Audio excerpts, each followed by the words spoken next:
একজন অধ্যক্ষ হিসেবে আপনি নতুন প্রজন্মের যে শিশুরা আমাদের এখানে আসছেন, তাদের ব্যক্তিত্ব বা আচরণের উপর শিক্ষা প্রতিষ্ঠানের প্রভাব কেমন বলে মনে করেন?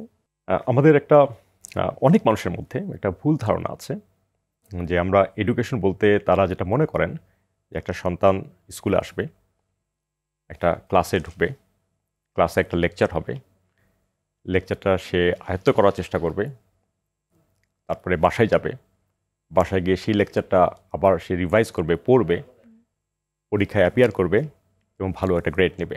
তো এটাই হচ্ছে এডুকেশন। আসলে কিন্তু এডুকেশন আরও ব্যাপক। এডুকেশনে আসলে তিনটা বিষয়কে কিন্তু হাইলাইট করা হয়। একটা হচ্ছে নলেজ, আমি যেই পার্টটা কভার করলাম সেটা হচ্ছে নলেজ, এবং এটা ট্রান্সফার করা সবচেয়ে সহজ।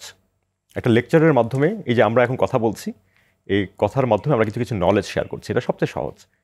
কিন্তু এর চেয়ে কঠিন হলো ট্রান্সফার দ্য স্কিল, যেটা হলো নিউরোমাসকুলার কোঅর্ডিনেশন। এটা কিন্তু আরেকটু কঠিন। আমরা যেই কথাটা বলছি এটাকে যখন আমি বাস্তবে এটাকে আমি প্র্যাকটিস করতে চাইবো, এটা আরেকটু কঠিন। এবং 3 নম্বর যে কম্পোনেন্ট সেটা হলো অ্যাটিটিউড বা একটা পার্সোনালিটি, সেটা একটা ইম্পর্টেন্ট ইস্যু। সেটা হলো পরিবর্তন করা আরও কঠিন। একটা উদাহরণ দিই, যে সাপোজ আমি একটা ক্লাস নিচ্ছি যে হাউ টু ড্রাইভ। তো আমি ক্লাসে নলেজ শেয়ার করছি যে একটা ভেহিকেল, একটা গাড়ির এখানে গিয়ার আছে, এক্সেলেটর আছে, ব্রেক আছে, ক্লাস আছে। আমি যদি বাম দিকে স্টেয়ার করি গাড়িটা বামে যাবে, ডান দিকে স্টেয়ার করলে ডানে যাবে। এটা ইন ডেপথ একটা নলেজ আমি ক্লাস নিলাম। তাহলে কি একজন ড্রাইভ করতে পারবে না। তাকে কিন্তু সত্যিকার একটা গাড়ি দিতে হবে এবং তার অবশ্যই নলেজটা দরকার। সেই নলেজটা নিবে এবং এটাকে প্র্যাকটিস করবে। তখন তার নিউরোমাসকুলার যে কোঅর্ডিনেশন, সেই কোঅর্ডিনেশনটা এস্টাবলিশ হবে। একদমই তাই। এখন ধরলাম যে একজনের অনেক নলেজ আছে এবং স্কিলও ডেভেলপ করে গেছে, still now he be not a good driver. কারণ হচ্ছে তাকে তো ট্রাফিক আইনটা মানতে হবে, সেটা হচ্ছে অ্যাটিটিউড। তো একটা শিক্ষা প্রতিষ্ঠান কিন্তু শুধুমাত্র নলেজ না, তার কিন্তু এইম হচ্ছে যে তার সাথে সাথে স্কিল এবং অ্যাটিটিউডকে ডেভেলপ করা। এই তিনটা কম্পোনেন্টকে যদি আমরা ডেভেলপ করতে পারি, তখনই আমি বলবো যে আমার শিক্ষাটা পরিপূর্ণ হয়েছে।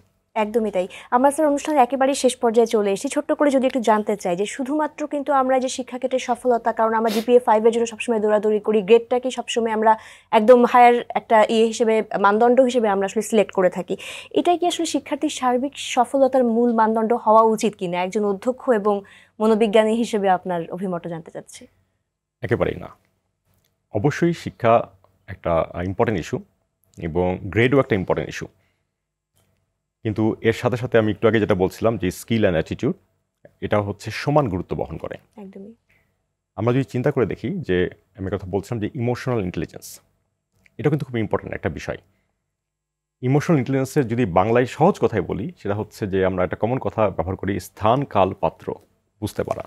আমি কোন স্থানে আছি, আমি কোন সময়ে আছি এবং কার সাথে আছি, এবং সেই অনুযায়ী কিন্তু আমরা আচরণটাকে পরিবর্তন করি।